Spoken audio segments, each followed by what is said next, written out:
সুপ্রভাত সবাইকে। আজ আমরা এই প্রশিক্ষণ কোর্সের দ্বিতীয় মডিউল শুরু করছি। প্রথম বৈঠকে আমরা আইনি ভিত্তি স্থাপন করেছিলাম। আজ আমরা আমাদের পেশার মূল অংশে প্রবেশ করব। খাদ্য খাতের অপারেটর হওয়া মানে শুধু রান্না বা পরিবেশন জানাই নয়, বরং জনস্বাস্থ্যের প্রধান গ্যারান্টার হওয়া। খাদ্য নিরাপত্তা কোনো সহ্য করার মতো আমলাতান্ত্রিক বাধ্যবাধকতা নয়, বরং এটি একটি অতিরিক্ত মূল্য যা আপনাকে, টিমকে এবং সর্বোপরি চূড়ান্ত ভোক্তাকে সুরক্ষা দেয়। এই ৪ ঘণ্টায় আমরা সেই অদৃশ্য বিপদগুলো নিয়ে আলোচনা করব, যা একটি ব্যবসার সাফল্য বা ব্যর্থতা নির্ধারণ করতে পারে। চলুন একসাথে দেখে নিই আমরা কোন পথে এগোব। আমরা শুরু করব স্বাস্থ্যবিধি ও স্যানিটারি ঝুঁকি নিয়ে, যাতে বুঝতে পারি আমরা কার বিরুদ্ধে লড়ছি। এরপর আমরা প্রয়োজনীয় প্রোগ্রামগুলো নিয়ে এগোব, যেগুলো পুরো কাঠামোর ভিত্তি: ব্যক্তিগত স্বাস্থ্যবিধি, পরিষ্কার পরিচ্ছন্নতা এবং সঠিক পরিচালনা। শুধু এই ভিত্তিগুলো মজবুত করার পরই আমরা হ্যাক পদ্ধতির ৭টি মূল নীতির দিকে যাব। এটি একটি যৌক্তিক পথ। আপনি কোনো ঝুঁকি পরিচালনা করতে পারবেন না যদি আপনি আগে বিপদগুলো না জানেন এবং ভালো স্বাস্থ্যবিধি চর্চা প্রতিষ্ঠিত না করেন। যদি প্রথম মডিউলটি আমাদের আইনি বর্ম হয়, তাহলে দ্বিতীয় মডিউলটি হল যুদ্ধক্ষেত্রের মানচিত্র। চলুন আমরা মাইক্রোবায়োলজিক্যাল বিপদের মূল অংশে প্রবেশ করি। আমি যখন এই বিষয়টি নিয়ে কথা বলি, তখন প্রায় অপারেটরদের আত্মবিশ্বাসের সাথে মাথা নাড়তে দেখি। তারা বলে তাদের রান্নাঘর পরিষ্কার, কারণ সেটা দেখা যায়। ঠিক আছে, এটাই প্রথম মারাত্মক ভুল। আজ আমরা যে বিপদের কথা বলছি, তা আসে অণুজীব, ব্যাকটেরিয়া, ছত্রাক এবং ভাইরাস থেকে, যেগুলো বৈজ্ঞানিক সংজ্ঞা অনুযায়ী খালি চোখে দেখা যায় না। আপনাকে কল্পনা করার চেষ্টা করতে হবে। একটি স্টেইনলেস স্টিলের ওয়ার্কবেঞ্চ আয়নার মতো ঝকঝক করতে পারে, কিন্তু তাতে লক্ষ লক্ষ সালমোনেলা কলোনি থাকতে পারে। আপনি আপনার ইন্দ্রিয়ের ওপর ভরসা করতে পারবেন না। ঘ্রাণ কোনো কাজে আসে না। স্ট্যাফিলোকাস দ্বারা দূষিত খাবারে কোনো খারাপ গন্ধ থাকে না। স্বাদও কোনো কাজে আসে না। বোটুলিজমের কোনো স্বাদ নেই। এই মডিউলে আমরা শুধু দৃশ্যমান ময়লা দেখে পরিষ্কার করা বন্ধ করব এবং যা চোখে দেখা যায় না, তা মারার জন্য জীবাণুমুক্ত করা শুরু করব। আপনি যদি এই দ্বীপটিকে অবহেলা করেন, তাহলে আপনার রান্নাঘরকে একটি জৈবিক অস্ত্রাগারের ল্যাবরেটরিতে পরিণত করবেন। তবে চলুন আমরা সাধারণীকরণ না করি।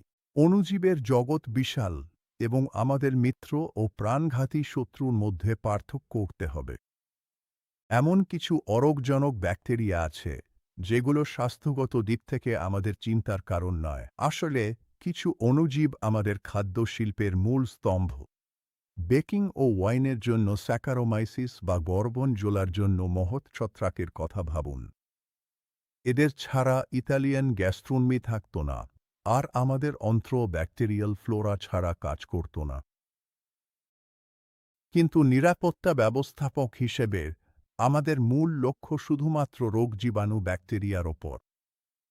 এই শব্দটি গ্রিক ভাষা থেকে এসেছে এবং আক্ষরিক অর্থে কষ্টের উৎপাদক বোঝায়। এই অণুজীবগুলো যদি খাবারে বাড়ে, তাহলে তারা সরাসরি ভোক্তার স্বাস্থ্যের ক্ষতি করে।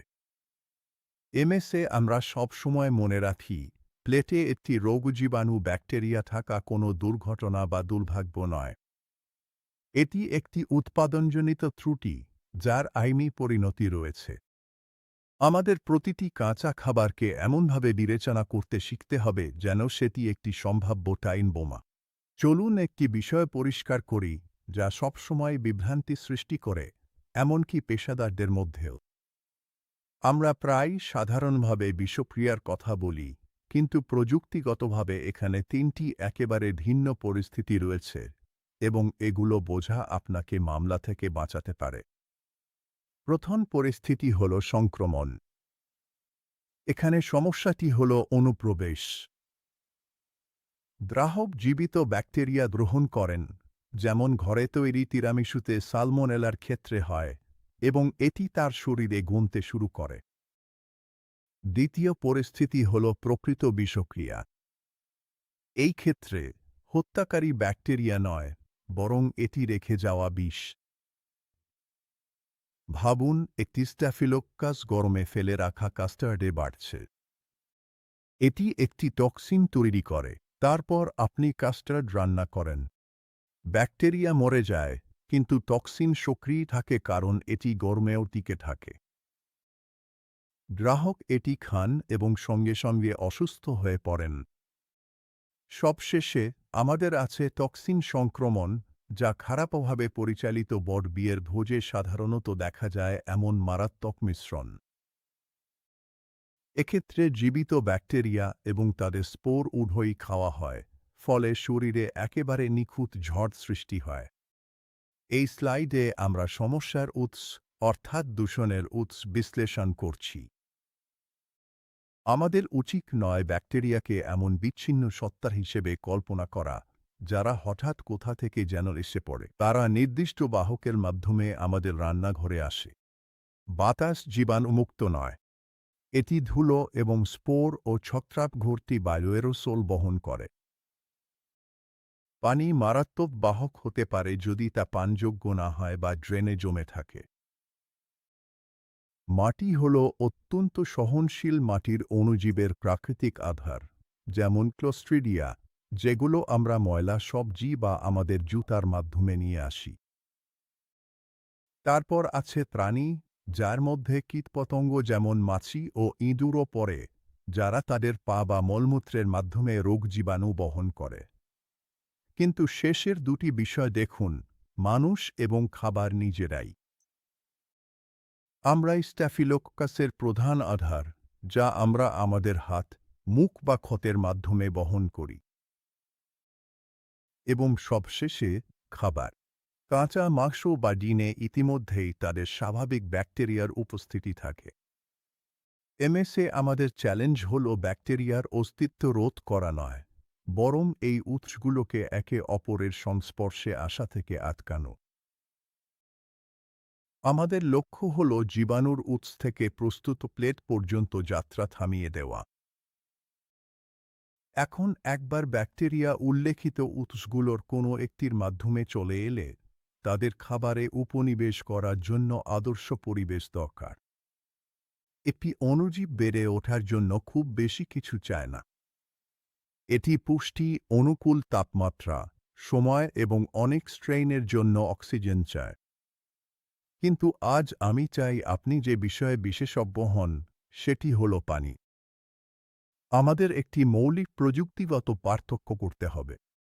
খাবারে মোট কতটা পানি আছে, সেটা গুরুত্বপূর্ণ নয়, বরং সেই পানির কতটা ব্যাকটেরিয়ার জন্য সহজলভ্য, সেটাই আসল বিষয়। এটাকেই আমরা ওয়াটার অ্যাক্টিভিটি বলি। একটা জ্যামের বোতল বা নুনে রাখা ব্রেসাওলার কথা ভাবুন। ওখানে পানি আছে, কিন্তু সেটা চিনি বা লবণ দ্বারা আটকে রাখা হয়েছে। ব্যাকটেরিয়া সেটা খেতে পারে না, তাই বাড়তেও পারে না।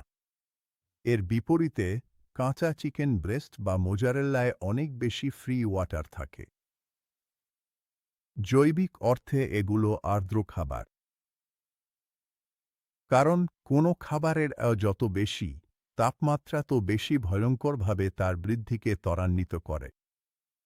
আপনি যদি আর্দ্র, প্রোটিন সমৃদ্ধ খাবার 10 থেকে 60 ডিগ্রি সেলসিয়াসের মাঝামাঝি সংকটজনক অঞ্চলে রেখে দেন, তাহলে আপনি ব্যাকটেরিয়ার জন্য এক রাজকীয় ভোজের ব্যবস্থা করছেন। এই অবস্থায় সময় হয়ে ওঠে ঝুঁকির গুণক। প্রতি 20 মিনিটে ব্যাকটেরিয়ার সংখ্যা দ্বিগুণ হয়ে যায়। ব্যাকটেরিয়া হল জলজ প্রাণী।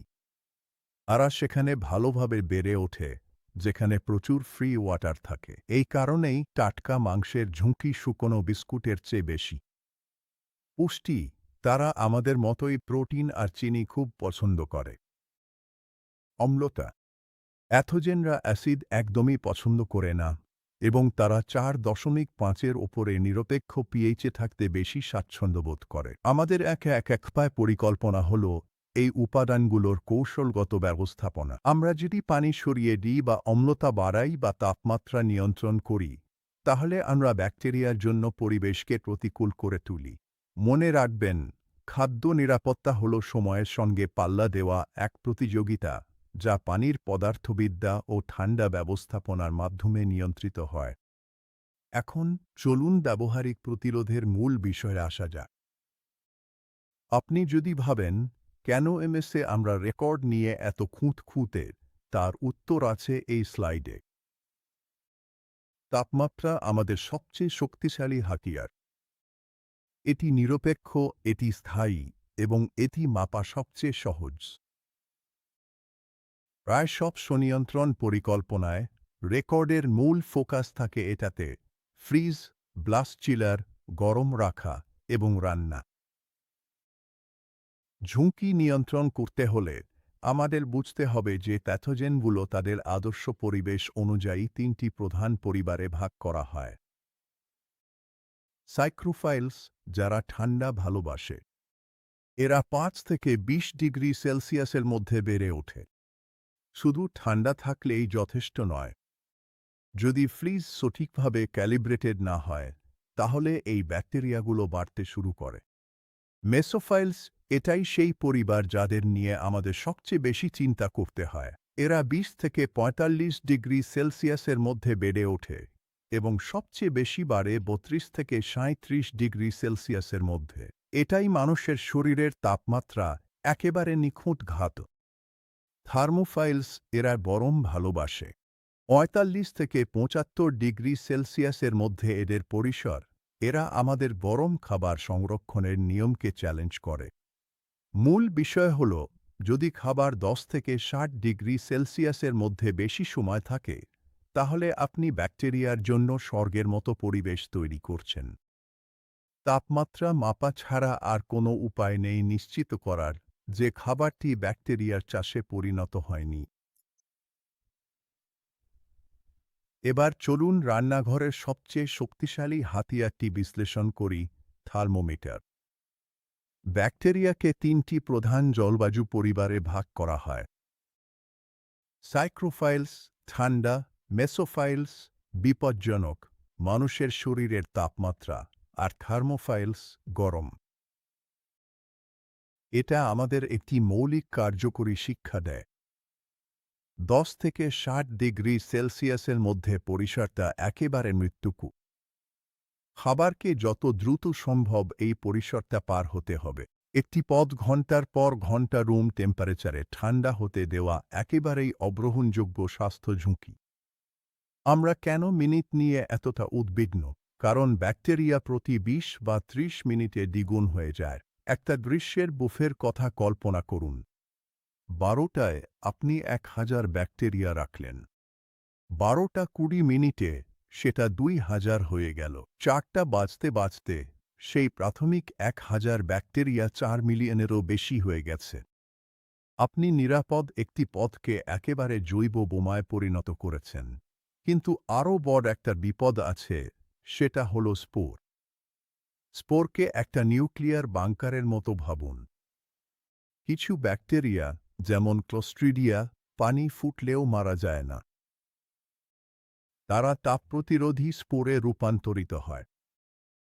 আপনি যখন চুলা বন্ধ করেন এবং স্যুপ 40 বা 50 ডিগ্রির আশেপাশে ঠান্ডা হয়, তখন স্পোর অঙ্কুরিত হয়ে সক্রিয় ব্যাকটেরিয়ায় পরিণত হয়, যা টক্সিন তৈরি করে। এই প্রক্রিয়া থামানোর একমাত্র উপায় দ্রুত ঠান্ডা করা, যাতে স্পোর খোলার আগেই তা জমে যায়। এখন যেহেতু আমরা বুঝতে পেরেছি তারা কিভাবে ছড়ায়, আমাদের শত্রুদের নাম জানা দরকার। এটাই সেই সন্দেহভাজনদের তালিকা যারা ইউরোপে 90% স্বাস্থ্য সতর্কতার জন্য দায়ী।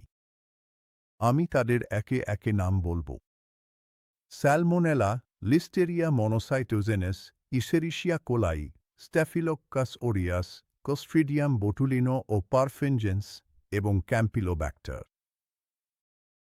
শুধু নাম জানলেই হবে না। আমাদের জানতে হবে তারা কোথায় লুকিয়ে থাকে, কি অস্ত্র ব্যবহার করে, আর তাদের দুর্বলতা কি। পরবর্তী স্লাইডগুলোতে আমরা তাদের প্রোফাইলগুলো বিস্তারিতভাবে বিশ্লেষণ করব। চলুন শুরু করি স্যালমোনেলা দিয়ে, খাদ্যজনিত সংক্রমণের রানী। এটি ডিম, মুরগি, মাংস, দুধ এবং ক্রিম ভিত্তিক ডেজার্টে পাওয়া যায়। একটি ক্লাসিক উদাহরণ হল রবিবারের তিরামিসু, তাজা অপরিষ্কৃত ডিম, ময়লা শেল, দূষিত ক্রিম। ফলাফল ৬০ জন বিষক্রিয়ায় আক্রান্ত এবং মালিক দোষী সাব্যস্ত। স্যালমোনেলা ৫ বা ৬ ডিগ্রি সেলসিয়াসেও বেড়ে ওঠে। ফ্রিজ যদি সঠিক তাপমাত্রা ধরে না রাখে, তাহলে আপনি ব্যাকটেরিয়া ইনকিউবেট করছেন। একমাত্র প্রতিরক্ষা হল ৬০ ডিগ্রি তাপমাত্রায় ৪ মিনিট রান্না করা। কাঁচা মুরগি আর সালাডের মধ্যে ক্রস কন্টামিনেশনের ব্যাপারে সতর্ক থাকুন। লিস্টেরিয়া মনোসাইটোজেনেস আপনার ফ্রিজের ভেতরেও এমনকি ১ ডিগ্রি সেলসিয়াসে বেড়ে ওঠে। আপনি নিশ্চয়ই মনে রাখবেন কাঁচা মুরগির হটডগের কেলেঙ্কারির কথা, যা ইতালিতে বেশ কয়েকজনের প্রাণ নিয়েছিল। এটি রেডি-টু-ইট পণ্য, নরম চিজ এবং স্মোকড ফিশের দুঃস্বপ্ন। গর্ভবতী নারী ও বয়স্কদের জন্য এটি বিপজ্জনক। এর ইনকিউবেশন সময়সীমা ৭০ দিন পর্যন্ত হতে পারে। কর্তৃপক্ষ যদি আপনার সেলে লিস্টেরিয়া পায়, তাহলে ফৌজদারি দায়িত্ব আপনারই। এটির জন্য ফ্যান ও ড্রেনের অত্যন্ত যত্নশীল পরিষ্কার পরিচ্ছন্নতা দরকার। এস্চেরিশিয়া কোলি হল মল চিহ্নিতকারী। এটি পশু বা মানুষের মল দ্বারা দূষণের ইঙ্গিত দেয়। সবচেয়ে বড় ঝুঁকি হল কিমা মাংসে। গ্রাইন্ডিং করার ফলে বাইরের ব্যাকটেরিয়া ভেতরের কেন্দ্রে চলে যায়। আপনি হয়তো যুক্তরাষ্ট্রের জ্যাক ইন দ্য বক্স কেসটি মনে করতে পারেন, যেখানে কম রান্না করা বার্গারের কারণে সমস্যা হয়েছিল। এটি ৬ ডিগ্রি সেলসিয়াস থেকে বৃদ্ধি পায়। এমএসএসের পরামর্শ: কখনোই শিশু বা বয়স্কদেরকে রেয়ার বার্গার পরিবেশন করবেন না। সম্পূর্ণ রান্নার মাধ্যমে ৬০ ডিগ্রিতে এটি নিষ্ক্রিয় হয়ে যায়। স্ট্যাফিলোকোকাস অরিয়াস মানুষের শরীর, ত্বক, নাক ও গলা থেকে আসে। এটি ঠান্ডা অবস্থায় প্রস্তুতকৃত খাবার যেমন পাস্তা, ভাত ও ক্রিমে প্রভাব ফেলে। উদাহরণস্বরূপ, ঠান্ডা অবস্থায় একজন পেস্ট্রি শেফ গ্লাভস ছাড়া ক্রিম পাফ তৈরি করছেন। ইনকিউবেশন খুব দ্রুত হয়, ১ বা ২ ঘন্টার মধ্যে। আসল বিপদ হল তাপ-সহনশীল টক্সিন। এটি ১০০ ডিগ্রি তাপমাত্রায় ১০ মিনিট পর্যন্ত টিকে থাকতে পারে। যদি কোনো শেফ সসের ওপর হাঁচি দেন এবং তারপর সেটা ফুটান, তবুও টক্সিন সক্রিয় থাকে। প্রতিরোধের উপায় হল কঠোর শৃঙ্খলা এবং মাস্ক ব্যবহার। ক্লোস্ট্রিডিয়াম বোটুলিনো হল অসাবধানতায় তৈরি ঘরোয়া তেলের সংরক্ষণ খাবারের আতঙ্ক। এটি একটি প্রাণঘাতী নিউরোটক্সিন তৈরি করে, যা শ্বাস-প্রশ্বাসের পেশিকে পক্ষাঘাতগ্রস্ত করে দেয়। সতর্কতার সংকেত: ফুলে যাওয়া প্যাকেজিং। যথাযথ নিয়ন্ত্রণ ও অটোক্লেভিং ছাড়া ঘরোয়া সংরক্ষণ খাবার পরিবেশন করা নিষিদ্ধ। ক্লোস্ট্রিডিয়াম পারফিনজেন্স বড় পরিমাণে রান্না করা খাবার, রাগু, যা ধীরে ধীরে ঠান্ডা হয়, সেগুলোকে আক্রান্ত করে। যদি হাড়ির মাঝখানটা সারারাত ৪০ ডিগ্রিতে থাকে, তাহলে ব্যাকটেরিয়া দ্রুত বাড়ে। সমাধান: সঙ্গে সঙ্গে ব্লাস্ট চিলিং। সবশেষে ক্যাম্পিলোব্যাক্টার, যা কাঁচা মুরগির সঙ্গে যুক্ত। কখনোই মুরগি পানির নিচে ধুয়ে নেবেন না। শীতে পড়া জল ব্যাকটেরিয়া চারদিকে ছড়িয়ে দেয়। সরাসরি রান্না করুন। আমরা অদৃশ্য শত্রুদের পর্যালোচনা শেষ করেছি।